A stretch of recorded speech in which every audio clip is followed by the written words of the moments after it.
இப்போ ரீசெண்டா திருச்சி சூர்யா குடுத்த பேட்டியில பிஜேபிய சேர்ந்த ராம சீனிவாசன பத்தி சரமாரியா தாக்கியிருக்காரு பாருங்களேன். இப்ப நடந்து முடிந்த லோக்சபா தேர்தல்ல ராம சீனிவாசன் மதுரை பிஜேபி வேட்பாளரா இருந்தாரு அப்படின்றது ஒரு குறிப்பிடத்தகுந்த விஷயமா பார்க்கப்படுது. திருச்சி சூர்யா ஒரு திடுக்கிடும் தகவலை இப்ப சொல்லியிருக்கிறாரு. என்னன்னு பார்த்தீங்கன்னா, கேந்திர வித்யாலயா ஸ்கூல்ல சீட்டு கேட்டா கூட ராம சீனிவாசன் படுக்கைக்கு கூப்பிடுவாரு அப்படின்ட்டு சொல்லியிருக்கிறாரு.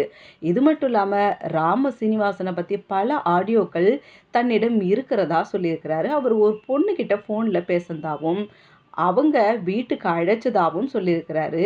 ராம சீனிவாசன் அதுக்கு, "நான் சும்மாலாம் வரமாட்டேன். ஐயர மீன் செஞ்சு வச்சா தான் வருவேன்னு" சொல்லியிருக்கிறாரு. அதுக்கு அந்த பொண்ணும், "சரி செஞ்சு தரேன் வாங்கன்னு" கூப்பிட்டுருக்கிறாங்க. மறுபுறம் சீனிவாசன் என்ன சொல்லியிருக்கிறாருன்னு பார்த்தீங்கன்னா, "உன் புருஷன் இருப்பானே" அப்படின்ட்டு சொன்னதா சொல்லியிருக்கிறாரு நம்ம திருச்சி சூர்யா. இப்ப திருச்சி சூர்யா ராம சீனிவாசன் பத்தின ஆடியோக்கள இன்னும் கொஞ்ச நாள்ல வெளியிடுவாரு அப்படின்ட்டு எதிர்பார்க்கப்படுது. ஸோ அந்த ஆடியோ வந்ததுக்கப்புறம் இன்னும் எப்படிப்பட்ட விஷயங்கள்லாம் பேசியிருக்காரு, என்னென்ன மாதிரியானதெல்லாம் இருக்குது அந்த ஆடியோல அப்படின்றது தெரிய வந்துரும் போல. பார்க்கலாம் எப்போ இவரு ரிலீஸ் பண்றாரு அப்படின்றத. இப்படி நிறைய விஷயங்கள உங்களோட நான் ஷேர் பண்ணிக்க வரேன். அதுக்கு நீங்க எங்களோட கிரானிக்கிள்ஸ் தமிழ் சேனலோட இணைந்திருங்க. எங்க சேனல மறக்காம நீங்க சப்ஸ்கிரைப் பண்ணுங்க.